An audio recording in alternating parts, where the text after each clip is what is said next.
Derek Roush again from Roush Engineering. I was going to say good morning, ladies and gentlemen. I see some ladies viewed our video yesterday. Well done, girls. We're still back on the dividing head today. We're going to go to another level today. Yesterday we just did a simple rotary exercise where we made a groove, a round groove. Today we're going to do an indexing job. We're going to do simple indexing. We're not going to use the dividing plate.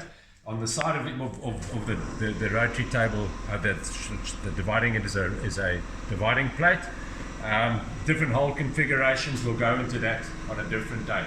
This dividing head works on a ratio of 40:1. Don't take it for granted. Some of the older dividing heads have got different ratios, but now we decolonized. We are now sticking to the metric system of 40:1.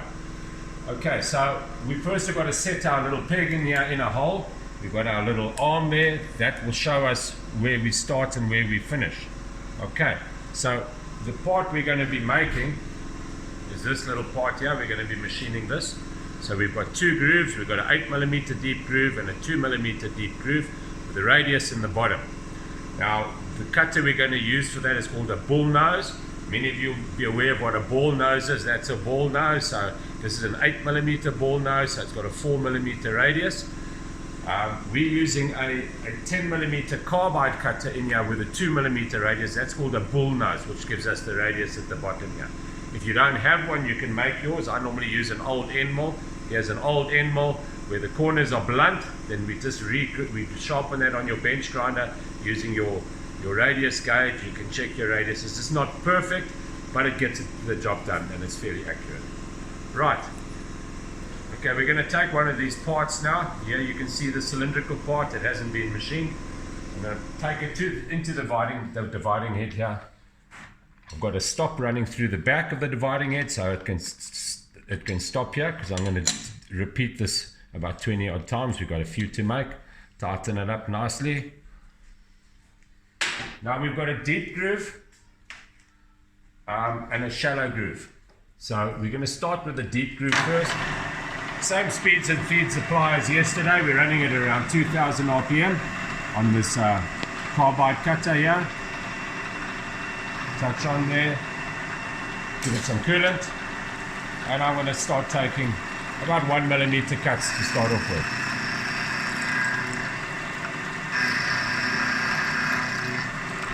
There you go.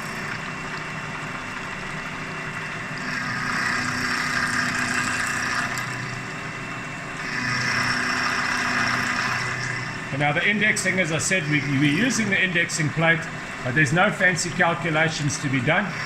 The ratio on this dividing head is 40:1. So that means to do 90 degrees is 10 turns, to do 180 degrees is 20 turns, and to do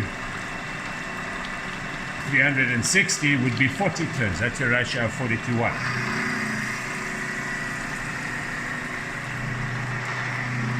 Nearly done now.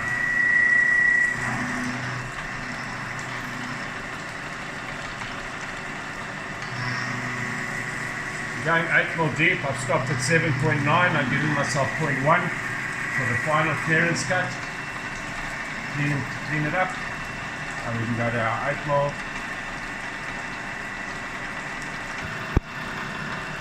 Okay, now we're going to turn this 20 turns. Remember, it's a 40:1 ratio.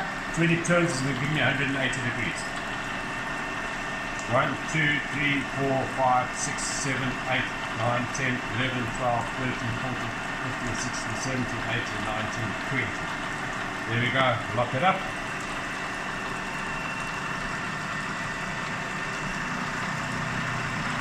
It is cleaning off the other side where it didn't clean up.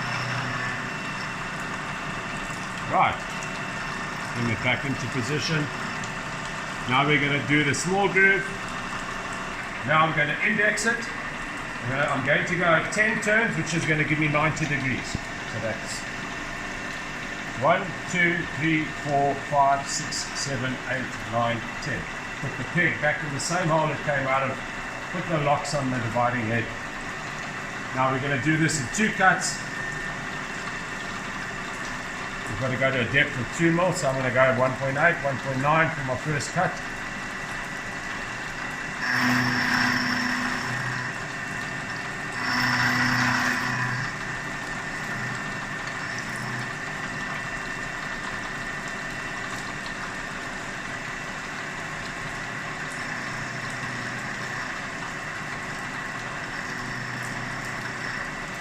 There we go. Right, let's take it out. Job done. There you go. Simple and easy. Tip of the day.